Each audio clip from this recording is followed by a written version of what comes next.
안녕하십니까. 알파스트리트 바타너스입니다. 2025년 3월 31일 월요일 마감 시장 보겠습니다. 코스피 지수가 3.0% 빠져서 2481로 마감을 했습니다. 네, 오늘 코스피 폭락을 했습니다. 외국인이 1조 5천억을 넘게 매도를 했고요. 네, 코스피가 상대적으로 좀 괜찮다고 싶었는데 뭐 며칠 사이에 그대로 원위치가 됐습니다. 참 하락할 때 이렇게 급격하게 빠집니다. 거의 보시면 2650부터 빠졌으니까요. 170포인트 정도가 불과 일주일도 채 안 되는 그런 사이에 이렇게 빠져버렸고요. 국내 증시의 이런 취약성이 드러나는 그런 하루였던 것 같습니다. 네, 금요일 미국 증시도 좀 크게 빠졌습니다. 다우가 1.7% 빠졌고요. 나스닥이 2.7% 빠졌습니다. 미국 증시 같은 경우는 저번에 이제 바닥에서 조금 반등을 하는가 싶었는데 다시 재차 하락하는 그런 모습이에요. 그래서 이렇게 하락하는 거는 사실 되게 좋은 그림은 아닙니다. 이거는 하락이 끝나지 않았다는 그런 얘기가 되고 저번에 저점을 뚫을 가능성이 높습니다. 네, 이제 S&P 같은 경우는 이제 고점 대비 10%가 하락을 했고요. 나스닥 같은 경우는 고점 대비 한 14%, 15% 조금 안 되게 이렇게 하락을 한 것 같습니다. 네, 그래서 뭐 S&P 기준으로 10% 정도 하락이라는 거는 꽤 의미가 있는 것 같고요. 만약에 S&P 기준으로 20%까지 하락을 하게 된다 그러면 미국은 공식적으로 약세장에 들어가게 됩니다. 네, 20% 하락은 그렇게 많이 나오는 하락은 아니에요. 거의 2, 3년에 한 번 나올까 말까 하는 정도의 하락인데 이번에 트럼프의 관세 이슈로 네, 미국 증시가 어, 최근 몇 년 동안은 좀 그렇게 잘 볼 수 없었던 그런 하락이 나오고 있는 것 같습니다. 네, 어제 뭐 금요일 미국 증시 주요 종목 보시면 대부분 다 하락을 했는데 특히 이제 빅테크 쪽이 하락이 심했고요. 네, 테슬라가 3.5%, 구글 메타가 4%대, 아마존도 4%대, 애플이 2.6%, 마이크로소프트 3%, 네, 대부분 빅테크들이 다 크게 하락을 했습니다. 빅테크 말고 이제 또 크게 하락한 섹터가 금융주가 크게 하락을 했어요. JP 모건이 2%, 뱅크 오브 아메리카가 3% 넘게 하락을 했습니다. 네, 이제는 뭐 미국 증시가 하락하는 이유는 네, 이제 경기 침체 우려가 이제 확실한 것 같습니다. 네, 그러면서 이제 금융주도 같이 빠지고 있고요. 달러도 약세고요. 그리고 미국 국채 금리가 이렇게 빠지고 있습니다. 4.1%대까지 이렇게 빠지면서 확실히 시장은 경기 침체에 대한 우려를 이제 본격적으로 시작을 하는 것 같습니다. 네, 그러면서 이제 방어적인 성격의 종목들이 조금 선방을 했는데요. 헬스케어 섹터가 좀 상승을 했고요. 유틸리티 섹터가 그리고 좀 상승을 했습니다. 필수 소비재 같은 경우는 뭐 방어적 성격도 있긴 한데 경기를 조금 따라가는 것도 있어가지고 그냥 보합 정도에서 이렇게 움직였던 것 같습니다.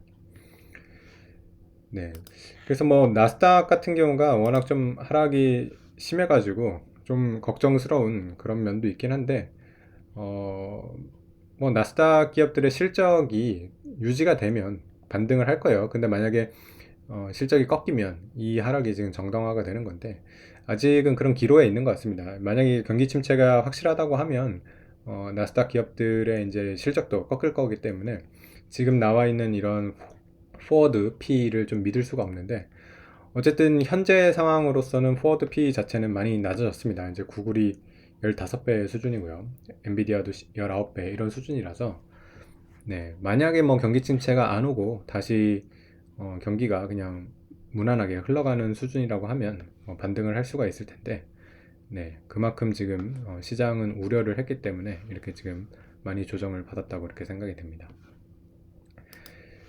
네, 일단은 뭐 트럼프가 원하는 거 하나는 조금 뭐 이루어지는 것 같아요.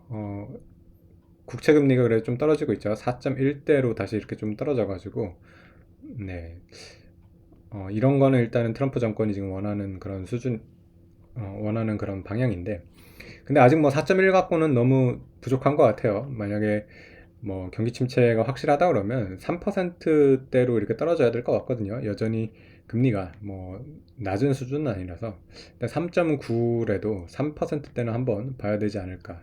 네, 그렇게 생각을 하고 있습니다.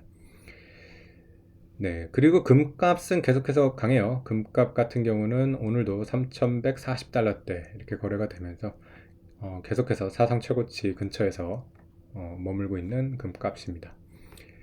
네, 그리고 상대적으로 미국 증시에 비해서 유럽 증시는 강한 모습입니다. 금요일 같은 경우도 유럽 증시는 뭐 0.9% 빠지긴 했는데 유로스톡스 같은 경우는 고점 대비 지금 4% 정도 하락이거든요. 그래서 사상 최고가 대비로는 가장 선방하는 그런 모습을 보여주고 있고요. 네, 그래서 뭐 유럽 증시가 좀 상대적으로 선방하는 거는 미국에서 자금이 좀 빠져나가가지고 유럽이나 뭐 금 이런 데로 지금 흘러가고 있는 거로 보이긴 하는데 그렇다고 해서 뭐 유럽 증시가 무조건 그 피난처가 될 것 같지는 않습니다.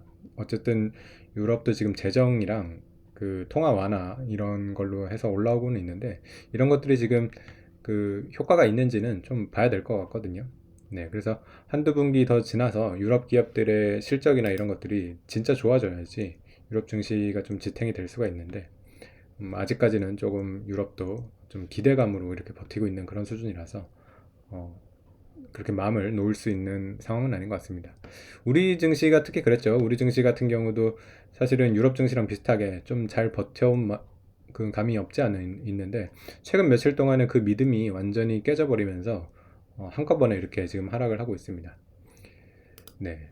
이게 참 국내 증시가 계속해서 걱정했던 일이 터지고 있어요. 보면 저번에 이제 삼성 SDI 그리고 하나 에어로스페이스의 유상증자로 일단은 찬물을 끼얹었는데 어, 특히 하나 에어로스페이스 같은 경우는 참 문제가 심각한 게 이게 1.3조 정도를 지금 대주주의 지분이 많은 그런 회사가 가지고 있던 그런 지분을 사주는 데다가 썼거든요. 그러니까 하나 에어로스페이스가 원래 현금이 꽤 많이 있었던 회사인데 1.3조를 여기다가 써버렸어요. 그래 놓고서 지금 돈이 없다고 이제 유증을 하고 있는 그런 상황이라서 이거는 좀 문제가 좀 심각한 것 같습니다. 네, 결국에는 이거는 전형적인 사익 편취에 해당이 되는 거거든요. 어쨌든 떻게 보면 하나 에어로스페이스라는 거는 주주들이 가지고 있는 어떤 공금이라고 이렇게 볼 수가 있는데 그거를 개인 금고로 이렇게 빼돌리는 것 같은 그런 지금 형태가 돼버려 가지고 어쨌든 이거는 좀 자세하게 네, 조사를 좀 해봐야 되지 않을까 이렇게 생각이 됩니다. 네, 어쨌든 참 우리나라 지금 이런 대주주들이 참 문제가 많아요 보면. 네, 지금 삼성 하나뿐만이 아니라 지금 계속 터지고 있거든요. 롯데 글로벌 로지스가 또 지금 IPO를 한다고 합니다. 지금 롯데도 지금 우리나라에 거의 뭐 수십 개가 상장이 돼 있는데 또 지금 IPO를 해요. 더군다나 또 그 이 거버넌스가 좋다고 생각했던 유한양행 같은 경우도 지금 자회사가 IPO를 합니다. 그래서 기본적으로 지금 국내 증시는 이 중복 상장에 대한 개념 자체가 없는 것 같아요. 이 중복 상장이라는 게 미국 증시에서는 거의 허용이 안 되거든요. 네, 거의 없다고 봐도 무방한데 너무 지금 이렇게 남발이 되고 있습니다. 네, 그래서 국내 증시가 올라오기는 힘들 것 같고요. 이렇게 되면. 그래서 빨리 그 이런 것들을 조금이라도 개선을 하려면 개정된 상법이나 이런 것들이 빨리 시행이 돼야 되는데 아직까지도 지금 정부는 뭐 시행을 안 하고 있어요. 네, 일단 국회에서는 통과가 됐는데 그러다 보니까 오늘 더군다나 이제 공매도가 재개가 됐는데 뭐 공매도 재개한 거는 네, 뭐 글로벌이 다 하고 있으니까 맞는데 나머지 지금 제도들이 완전히 다 엉망이거든요. 네, 지금 개정된 상법도 시행이 안 되고 있고 뭐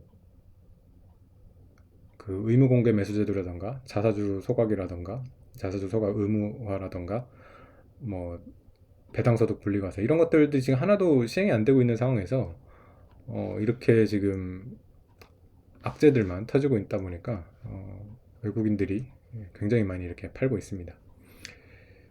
네, 그래서 뭐 우리 증시 같은 경우는 사실 2550 여기서 좀 잡아줬어야 되는데 그냥 뭐 한 번에 뚫어버렸습니다. 그래서 어, 일단은 상당히 그림은 안 좋게 이렇게 가고 있는 것 같고요. 더군다나 지금 뭐 정부가 지금 뭐 별 생각이 없죠. 네, 지금 참 이 정치적으로도 지금 혼란하고 막 그런 상황이라서 참 당분간은 한국 증시는 어렵지 않을까. 네, 그런 생각이 드는 하루였던 것 같습니다. 네, 그래도 뭐 주요 종목 한번 좀 몇 개 보시면 일단 대부분 다 빠졌는데 그래도 좀 버텼던 종목들을 주목할 필요는 있을 것 같아요. KB금융이 오늘 그래도 플러스로 마감을 했고요. 메리츠 금융지주도 0.8% 정도 하락으로 상당히 좋았습니다. 메리츠 금융지주 같은 경우는 거의 뭐 평온해요. 우리나라 증시가 아닌 것처럼. 네. 그래서 우리나라 전체 종목에서 뭐 몇 개 없긴 한데 그래도 좋은 종목들은 좀 잘 버텨주는 그래도 모습을 보여주니까 그래도 조금 괜찮은 것 같고요. 빨리 하루빨리 좀 우리 증시도 좀 정상화가 돼가지고 어, 어느 정도 좀 글로벌 수준을 좀 따라갈 수 있는 그런 날이 오기를 기대하고 있습니다. 네, 오늘 시간은 여기까지 하겠습니다. 감사합니다.